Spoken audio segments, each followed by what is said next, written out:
আব্বা তোমার আর কাজ কাম করা লাগবে না। কেন আব্বা কি আইছে? এরা কারা আব্বা? আব্বা আমি তোমার বৌমা নিয়ে আইছি। বাবদান তুই আমার মুখ উজ্জ্বল করেছিস। হ্যাঁ আমার কোনো খরচ করে লাগলাম, বিনা খরচে বৌমা হাইয়ে গেছি। আব্বা আর একটা খুশির খবর আছে। আব্বা এরা কি মায়ের বাড়ির লোক? না আব্বা, এরা সবাই তোমার নাতি নাতনি।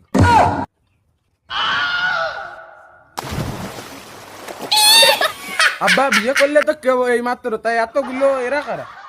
আব্বা আমি ফল সহ গাছ নিয়ে এসেছি। Oh my god.